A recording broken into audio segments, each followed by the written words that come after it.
En réalité, Austerlitz, ça donne sur le 5e. Ok. D'accord. Dans le 5e, vous avez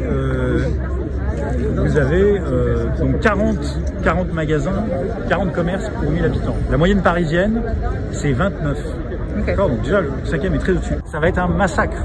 Vous avez déjà Italie 2, qui est en quasi-faillite, et vous avez Ivry, de l'autre côté, qui dessert aussi le 13e. Vous avez la moitié d'Ivry qui est déjà condamnée. Dire à quel point ça a des chances de marcher. Mais ça va aussi être un massacre pour les commerçants du quartier. C'est autant de clients en moins pour la rue Mouffetard. Comme les commerçants de la rue Mouffetard sont déjà à l'écrac, ils vont mettre la clé sur la porte. Donc, bilan des courses, on va remplacer la rue Mouffetard par une galerie marchande.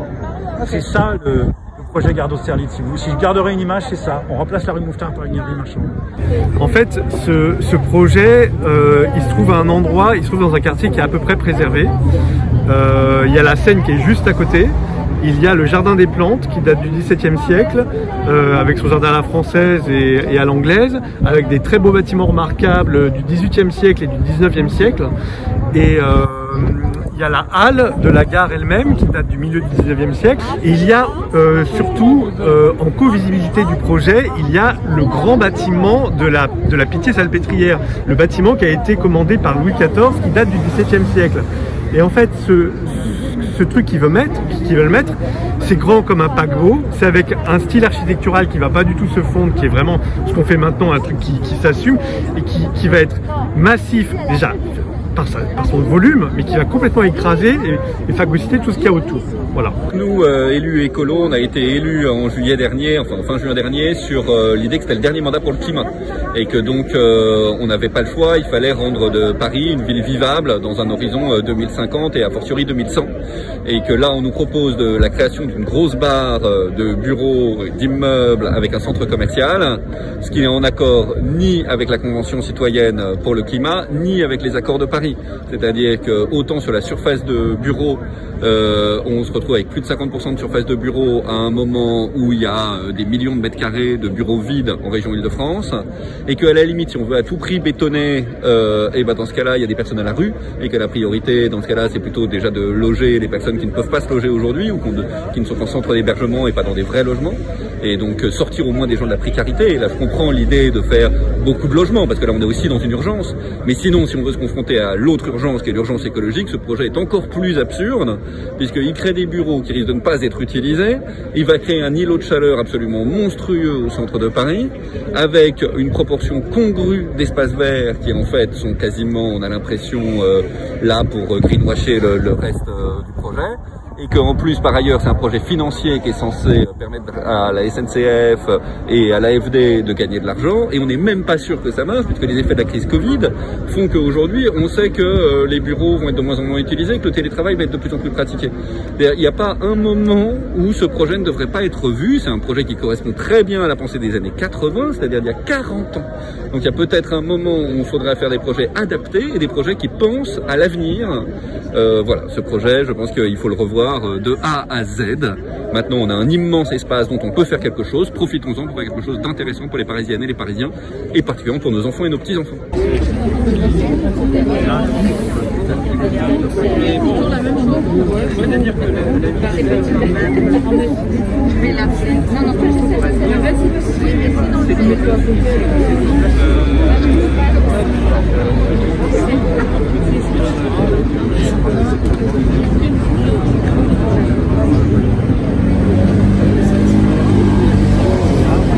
Bonjour à tous et toutes. Donc les élus Génération sont en Conseil de Paris et là à la pause on est venu au rassemblement qui dénonce le projet de la gare d'Austerlitz. Le groupe Génération dans la précédente mandature avait voté contre ce projet. L'analyse qu'on en avait, c'est qu'il le densifiait trop, qu'il ne préservait pas assez la pleine terre et puis qu'il y avait une logique économique qui ne préparait pas la ville d'après. Et aujourd'hui, il nous semble que sur un certain nombre d'aspects, il doit évoluer. Et donc, on vient à la fois écouter et soutenir des mobilisations de différents partis, mais surtout de citoyens et de citoyennes. La gare d'Austerlitz n'est pas à vendre. La gare d'Austerlitz n'est pas à vendre. La gare d'Austerlitz n'est pas à vendre. La gare d'Austerlitz n'est pas à vendre. La gare d'Austerlitz n'est pas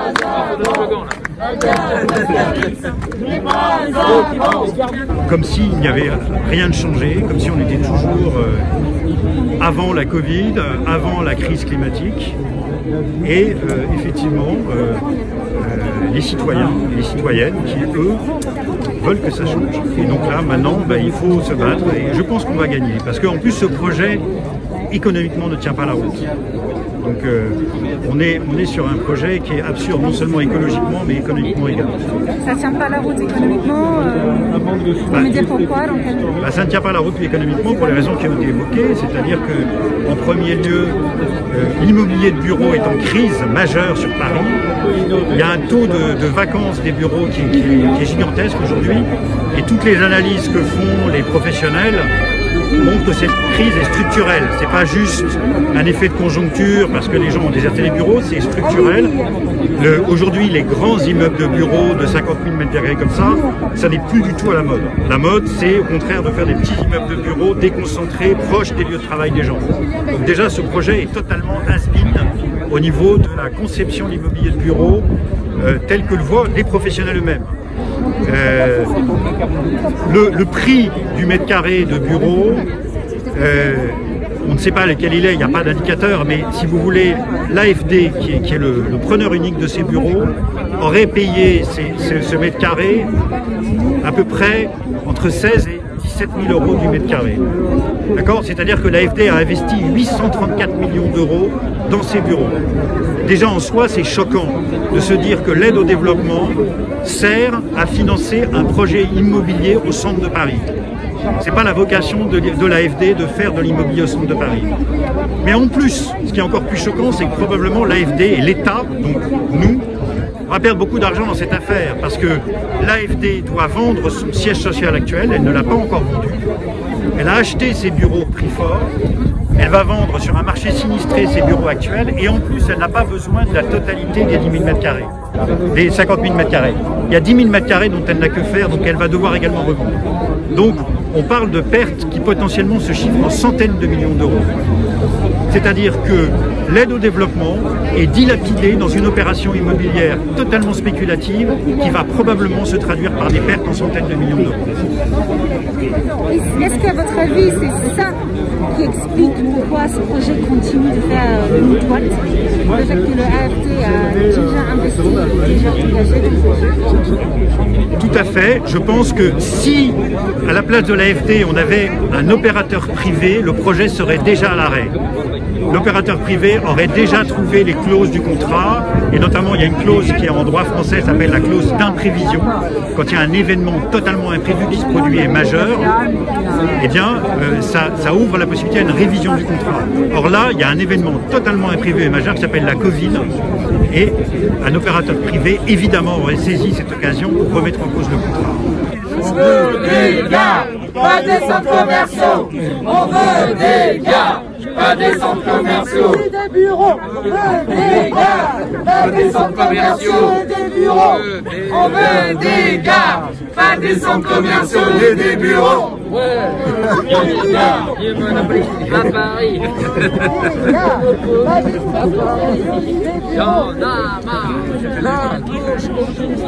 Avec les écologistes, on veut des gares utiles aux voyageurs du quotidien, pour Paris, pour la région, pour le pays. Et on a des projets à Gare du Nord ou à Gare d'Austerlitz qui sont en fait des vastes opérations spéculatives. Il s'agit de transformer des gares en vastes centres commerciaux. Et à la fin, ça confine à la caricature, puisque vous pouvez trouver des macarons, des produits high-tech, un peu comme dans un centre commercial d'aéroport. Mais vous pouvez même pas acheter le billet de train pour aller à Nemours ou pour aller un peu plus loin. Donc en fait, on veut des gares utiles aux voyageurs et aux voyageuses du quotidien. Et le projet de la gare d'Austerlitz, en fait, il est dépassé, il est obsolète. Vous savez, l'écologie, c'est l'environnement, la justice sociale, la démocratie. Et bien sur ces trois raisons, sur ces trois piliers, il y a erreur. D'abord, l'écologie, l'environnement. Le fait de toujours mettre plus de béton, c'est provoquer des îlots de chaleur, là où la ville est trop dense et on a besoin de respirer, on a besoin de remettre de la nature en ville. Donc sur le plan écolo, sur le plan climat, c'est une erreur.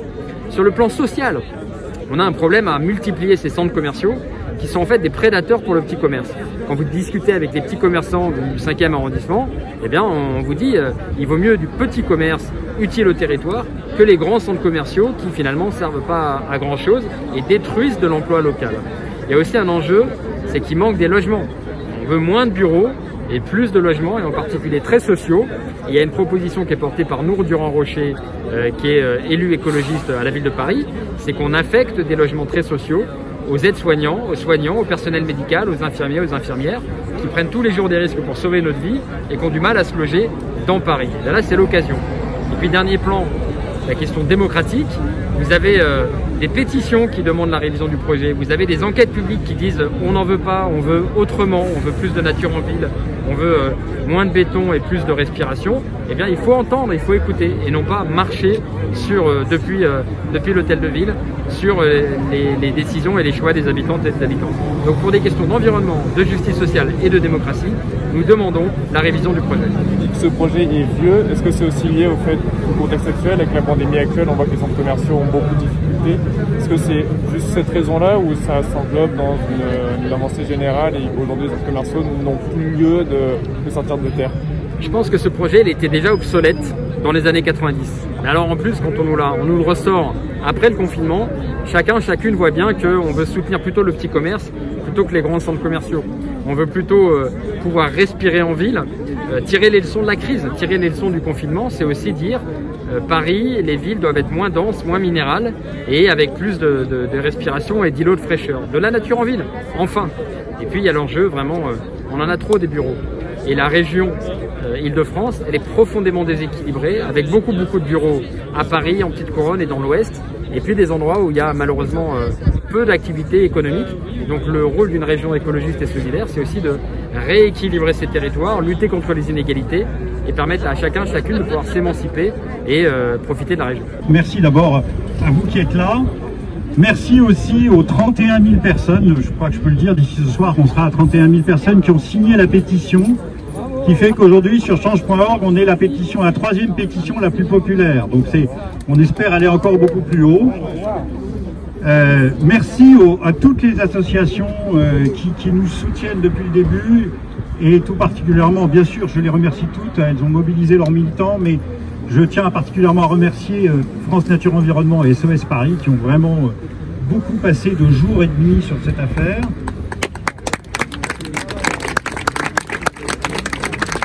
Je suis également obligé de remercier les écologistes. Ah mince. Les écologistes du 5e arrondissement qui se sont mobilisés dès le début sur cette histoire. Les écologistes parisiens qui sont nombreux aujourd'hui. Les écologistes franciliens.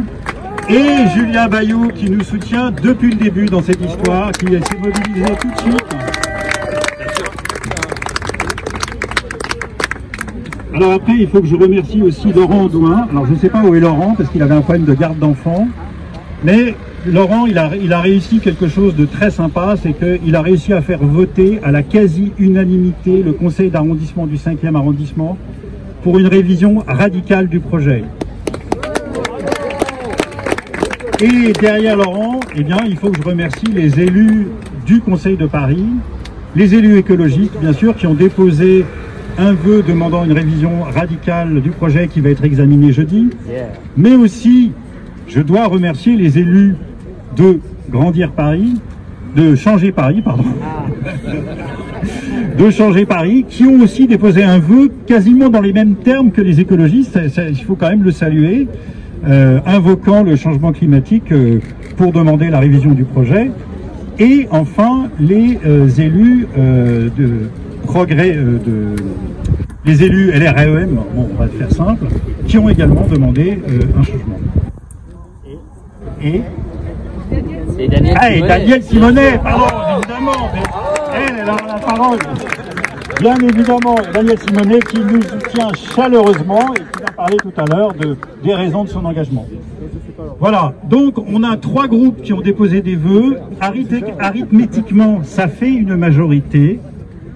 Donc maintenant, on espère que les élus parisiens, qui sont dans leur grande majorité, semble-t-il, pour une révision radicale du projet, sauront transformer ça politiquement. C'est notre vœu, c'est la raison de notre rassemblement aujourd'hui. Muriel, si tu veux dire un mot pour France Nature Environnement. Bravo Olivier. Bon, bonjour à tous, moi je représente France Nature Environnement Paris et Île-de-France. Bon, on soutient bien entendu le collectif Austerlitz, comme on soutient le comité qui s'oppose à la commercialisation de la gare du Nord, essentiellement pour 3 raisons. La première, bon, ça n'étonnera personne, c'est une question de santé publique. Hein.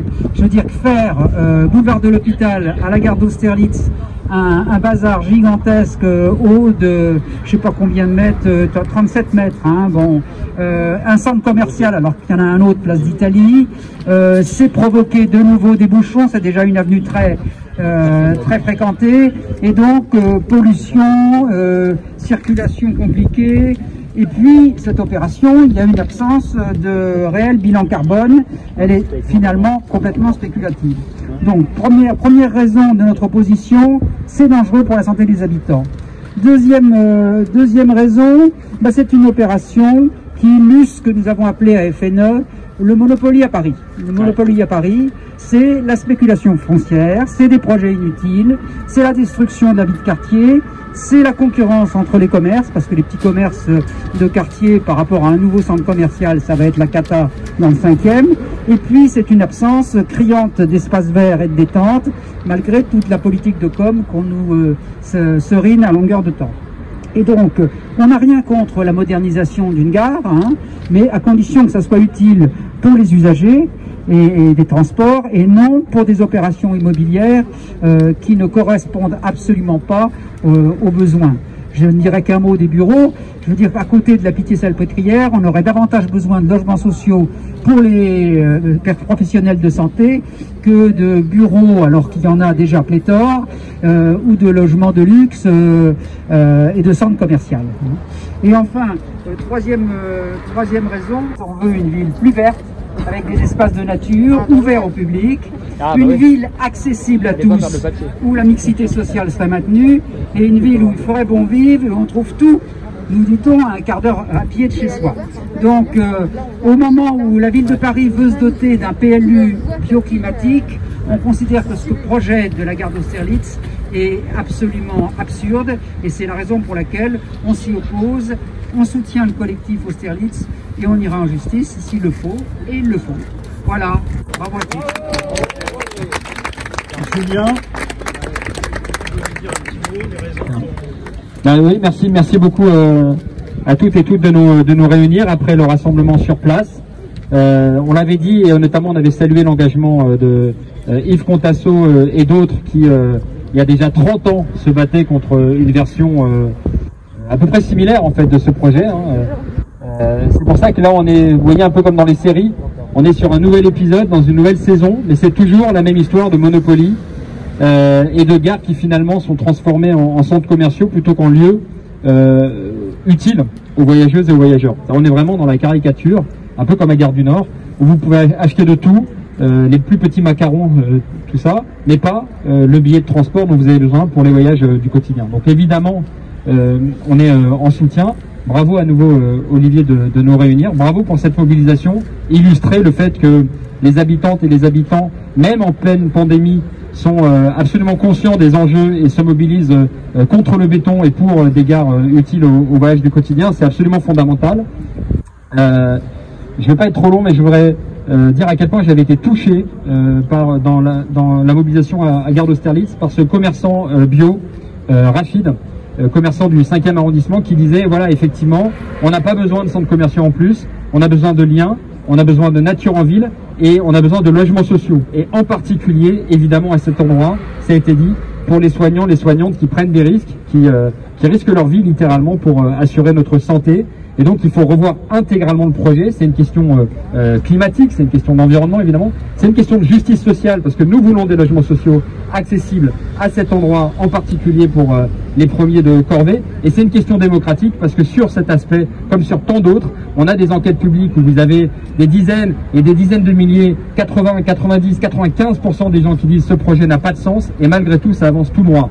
Environnement, justice sociale, démocratie, 3 raisons, 3 piliers de notre engagement, 3 raisons de rien lâcher. Et donc demain ou jeudi, il y a ces vœux eh ben, il faut tout simplement les soutenir et envoyer un message très très clair. Nous ne voulons pas de ce projet, nous voulons le revoir pour le climat, pour la justice sociale, pour ces aspects de démocratie. Tenez bon, on est avec vous. Merci à vous. Merci beaucoup Julien. Est-ce que Laurent, tu te sens de confier ton enfant et de venir nous parler On va parler avec. Il risque de... Tiens. Merci. Bon, bonjour à tous. Bon, évidemment, ça fait extrêmement plaisir de voir tout ce monde réuni à quand même une heure improbable dans les circonstances qu'on connaît. Julien a très bien dit à quel point la globalité du projet était une absurdité. Pour ma part, en tant qu'élu du 5e, ce qui fait de me soucier de manière majeure, c'est la question commerciale. Vous avez un mall, en fait. Le projet, c'est la création d'un mall aux portes du 5e, et donc ouvert vers le 5e, vers un tissu commerçant qui est un tissu pour le coup de petit commerce, et qui n'aura finalement comme débouché naturel quoi? Les habitants du 5e ou la gare d'Austerlitz, les passagers de la gare. Sauf que la gare d'Austerlitz, ça n'est pas la gare du Nord ou la gare Montparnasse, c'est une petite gare, la gare d'Austerlitz en fait. Et donc le dimensionnement actuel du projet est parfaitement absurde, au mieux, enfin au pire, je ne sais pas, au pire ou au mieux d'ailleurs. Il n'y a que deux issues possibles, soit ça va être un four absolu et un naufrage économique, soit ce sera un désastre pour le tissu commercial du 5e, il sera vampirisé. Donc déjà les 25 000 m² de commerce sont plus que surdimensionnés, ils ne sont que soit une prise de risque inutile, soit un pur danger pour nos petits commerçants. À côté de ça, il y a la question effectivement du choix de créer des bureaux versus des logements. Le besoin de logement est manifeste, Julien a très bien développé, je ne vais pas revenir là-dessus. Et je vais revenir pour ma part sur un point qui me tient à cœur, c'est que on construit à proximité d'une gare. Qu'est-ce qu'on pourrait faire avec une gare? On peut transporter des gens, certes, mais on peut aussi transporter des marchandises. Il faut alimenter Paris, fournir Paris par le rail. C'est ça l'avenir. Et dans ce projet, c'est totalement absent. On nous crée des espaces souterrains dévolus aux voitures. On nous crée un centre commercial alimenté par camions. Et le représentant, dans une réunion publique, était très fier d'expliquer que, attention, c'était très écologique parce que normalement, il y aurait un seul camion par jour. Enfin, on marque le nom sur la tête. Donc il faut, encore une fois, je vais dire la même chose que Julien en conclusion, il faut revoir ce projet. Il faut pas l'idée, c'est pas de dire on va rien faire à cet endroit-là. La SNCF a des besoins financiers pour rénover la gare, ça s'entend. Mais il faut que la conception du projet réponde non pas à une logique d'aménagement à la Hussard des années 80 où on fait du mètre carré, du béton et du fric, mais soit intégrée dans une conception de Paris, conception qui a changé au cours des 20 dernières années avec la majorité dont nous faisons partie, et surtout conception de Paris qui doit s'adapter à la réalité du changement climatique, à la nouvelle donne créée par le Covid. Donc revoyons ce projet, c'est possible, c'est urgent, et je suis très déçu pour ma part d'avoir un exécutif parisien qui aujourd'hui se met à le défendre. Qu'on nous dise que c'est compliqué de le revoir, soit, mais qu'on nous dise que c'est formidable, ça, c'est pas possible. Donc merci aux élus qui vont porter les vœux de révision et conservons, restons mobilisés, on va arriver à faire des choses intéressantes si on est tous ensemble. Merci à tous. Bravo, merci Laurent, merci pour l'engagement. Daniel Simonet. Alors on bataille contre le projet scandaleux de privatisation de la gare du Nord qui va se transformer en centre commercial, et on a également le projet scandaleux équivalent en fait de la gare d'Austerlitz. C'est-à-dire que la gare du Nord, on la transforme en grand centre commercial, et la gare d'Austerlitz, avec un mur de 300 mètres de long, je sais plus, c'est 37 mètres de haut, qui va être un gigantesque centre d'affaires et centre commercial. Voilà. Eh bien, c'est des exemples vraiment flagrants de toute l'aberration de l'urbanisme capitaliste de la ville. Voilà, ce sont vraiment des exemples aberrants de la logique libérale. C'est-à-dire que pour rénover les gares, ni l'État ni la ville ne mettent les moyens pour rénover les gares. Et donc on fait appel au privé, et ça devient une formidable opportunité pour des profits spéculatifs. Franchement, d'un point de vue écologique, on sait que les modèles des centres commerciaux, c'est dépassé. Et qu'il faut au contraire, et d'ailleurs c'est les recommandations de la conférence citoyenne pour le climat, voilà, d'arrêter les centres commerciaux. Et surtout, pas de centres commerciaux, pas de commerce au-delà de 10 000 m². Ben là, qu'à cela ne tienne, 25 000 m² prévus pour des commerces. Pareil, la crise Covid nous a bien appris que maintenant, les projets de bureaux, ça suffit. Déjà, nous, on n'arrête pas de dire qu'il faut absolument réquisitionner les mètres carrés de bureaux vides pour les transformer en logements, ce qui coûte par ailleurs beaucoup d'argent. Eh bien là, on va faire 50 000 mètres carrés de bureaux supplémentaires. Mais quelle aberration! C'est antisocial, c'est anti-écologique. Et c'est quoi les conséquences? Eh bien écoutez, tous les centres commerciaux, il va falloir des camions pour acheminer l'ensemble des choses qui seront vendues. Qu'à cela ne tienne, ils ont prévu que plein de camions puissent circuler. Il faudra se retrouver dans une situation où, de fait, beaucoup de déplacements vont être augmentés par cette concentration de bureaux et de commerces au détriment du logement. Alors que tout le monde s'accorde à dire que la cohérence devrait être à réduire les distances domicile-travail et qu'à Paris, comme on est excédentaire en emploi, eh bien, il faut au contraire augmenter les logements et les activités, les relocaliser dans d'autres départements de la région Île-de-France où les activités économiques sont déficitaires. Eh bien non, ils font l'inverse. Il n'y a que 10% de logements qui sont prévus. Et en plus, ça n'est pas 100% du logement social. Donc c'est vraiment un projet totalement aberrant d'un point de vue écologique et social. Et c'est un foutage de gueule démocratique. Parce que, faut savoir que Madame Hidalgo, elle est à la manette. Hein.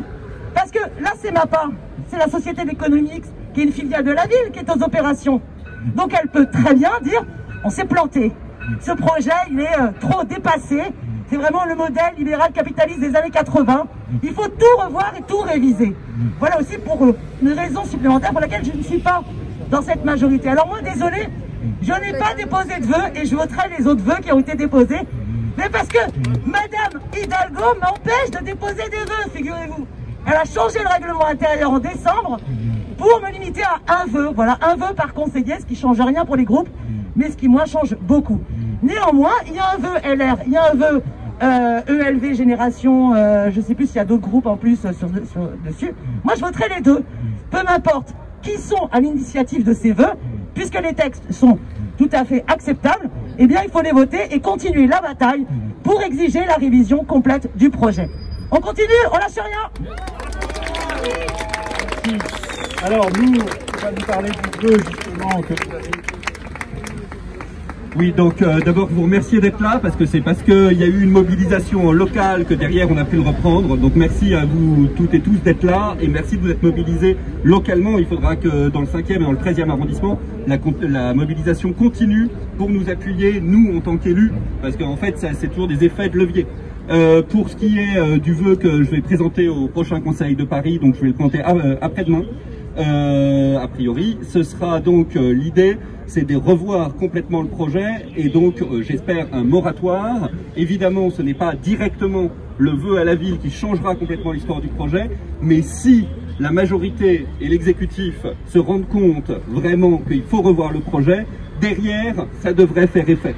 Et après, ça va être un combat long. Et même si mon vœu est majoritaire, sans que l'exécutif, et en particulier Paris en commun, le vote, à la fin, ça créera un effet de levier quand même. Donc, on espère que les vœux seront votés au prochain Conseil de Paris et que ce projet, à la fin, sera un projet qui permettra de faire des espaces verts, qui permettra de faire des espaces de respiration plutôt qu'un horrible îlot de chaleur dont évidemment le quartier ne veut pas, la ville ne veut pas et qui est absurde dans un horizon 2050 ou 2100 avec le dérèglement actuel. Et si jamais il faut vraiment faire des bâtiments, que ce soit des logements sociaux. Il y a des gens à la rue aujourd'hui et c'est incroyable qu'on continue de faire des bureaux alors qu'on ne manque pas de bureaux. Donc vous pouvez compter sur moi pour porter ce vœu, me débrouiller pour qu'il soit voté. Et j'espère que le combat continuera jusqu'à ce que le projet soit entièrement revu. Merci à vous. Bravo. Un train peut en cacher un autre. En tout cas, celui de la gare du Nord, c'est un train, c'est pas un train, c'est des centaines et des milliers de trains parce que la gare du Nord, c'est une des gares les plus importantes d'Europe. Et cette gare du Nord, on est en train de la transformer en centre commercial. Pas autour, mais dedans, dans la gare elle-même. Et c'est une catastrophe, non seulement parce que ça va obérer le fonctionnement ferroviaire, le fonctionnement des utilisateurs des trains qui vont être obligés de faire des circuits incroyables avant de rentrer dans leur train. Mais en plus de ça, ça va obérer complètement le fonctionnement du quartier.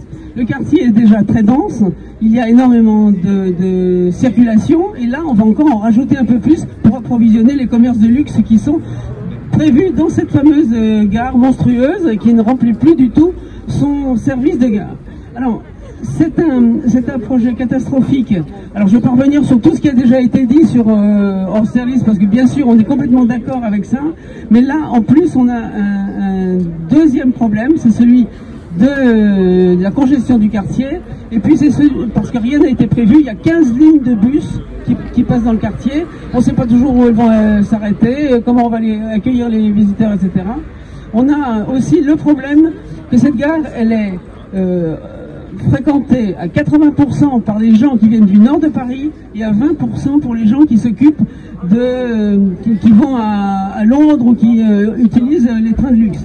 Alors en fait, tout le projet est fait pour ces 20% et les 80% des gens qui habitent dans le nord de Paris, eh ben, il n'y a rien de fait pour eux, au contraire, ça va un peu plus embêter, interrompre perturber leur trajet. Alors, ça a une double conséquence, d'une part pour les Parisiens, mais d'autre part pour tous les commerces qui sont autour, dans le nord de Paris, parce que très souvent les gens, en sortant de leur train, ils font leur course autour de la gare, de leur point d'arrivée, et là, bon, ils vont être, tous ces petits commerces autour des gares, des départements de Seine-Saint-Denis et du 95, vont être complètement siphonnés par toute la puissance commerciale qui va se développer dans la gare. Alors là, il y a une véritable catastrophe et eh bien, on est un peu déçu que la mairie ait obtenu quelques petits aménagements, mais qu'il n'ait pas été possible de remettre complètement à plat ce projet qui est débile et qui est complètement archaïque par rapport à l'environnement actuel. C'est tout le problème de ces projets qui ont été décidés il y a 10 ans et qui continuent à se faire alors que la vie a complètement changé, l'environnement a complètement changé, les gens ont complètement changé de fonctionnement et voilà, et on continue. Merci. Merci beaucoup et bravo au collectif Gare du Nord qui se mobilise. Écoutez, on va s'arrêter là. C'était nos amis de Attaque ont envie de dire un petit mot. Alors oui, bonjour, j'interviens au nom d'Attaque et Attaque Paris 12e, puisqu'Attaque Paris 12e a décidé de rejoindre le collectif. Et j'interviens aussi au nom de Plus Jamais Ça Paris. Donc Plus Jamais Ça, c'est la coalition qui regroupe des syndicats, des associations. Et Plus Jamais Ça Paris, c'est l'Union départementale de la CGT, Solidaire, la FSU, Greenpeace, Attaque, Droit au logement, l'UNEF, et on a décidé que le projet Gare d'Austerlitz et le projet Gare du Nord étaient pour nous des priorités. Donc nous nous lançons dans la bagarre. Voilà.